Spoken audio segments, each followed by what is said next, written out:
In today's eMoney tip of the week, we're going to finalize this series we've been doing on stock options. And Will, I'm just so grateful to have you on here because you are the best I've ever seen it doing stock options inside of eMoney. And I do believe it's one of the best parts of the eMoney software compared to some of its competitors. So we're going to wrap this up. And if you haven't watched how we put the data entry in the previous videos, I can't encourage you enough to do that.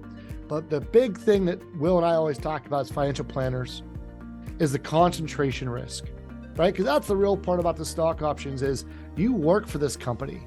What if this company were to go under? What if your income got stopped and you also own a stock? So not only are you losing your job, you're losing your worth. And I could tell tons of stories. I've told Will there's a story about a local company here where people are literally wiping human feces on the wall at a professional office setting. The CEO had to have security guards to go in and out of the building because of what happened to the employees' stock options. So this has been always for my clients that have stock options, the way to really show them what the risk that they have from a concentration level. So without further ado, Will, I'll turn it over to you.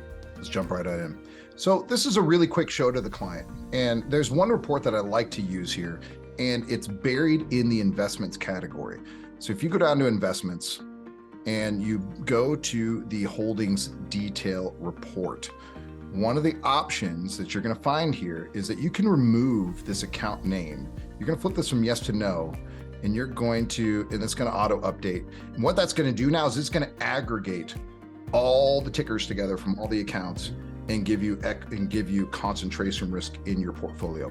It is really important to notice here though, is that the stock option piece does not roll up into this, but it's a very, very simple way to add, to show they may have the stock in their taxable investment account, in their stock options, they may have it in their 401k, all these pieces coming together across several accounts without even the stock options. This client's at 54% in Microsoft. So their income's tied to Microsoft. Their assets, 54% of their net worth minimum, not even including their options, is tied to Microsoft. We need to have a conversation about this and what can happen. Of course, the client wants to see the upside. We would love to see that upside too, but we need to educate them and help them understand the downside. And so to do that, we're just always going to do it in a scenario, right? So anytime we want to modify a plan, we're not modifying the base plan here. We're gonna make changes to elements in a scenario. So let's clean this up, get some of these items off, and we're gonna go ahead and add a couple things to this plan. First way that you can do this, maybe the simplest way, is that you can make changes to assumptions and then go to inflation market. You could just say, well, what happened if 25% of your portfolio went poof, right? It's a very simple way to do it without getting too technical, is to come into your inflation market assumptions. When you edit that fact, you can come in and say, I want, in calendar year 2024, I want a portfolio negative rate of return of, 25%. What does that do to my client's plan? If that value, so in this case, maybe it's 52%, 52% of their value, that's not gonna let me do 52. But you can see how you can use this function in limited ways to just quickly show what happens from the concentration risk.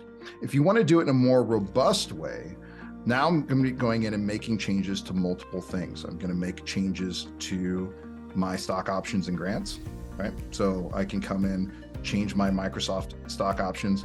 If we want to show a pure bankruptcy as the simplest way to do it, you can actually just even remove it. You could just remove the whole stock options element from the plan.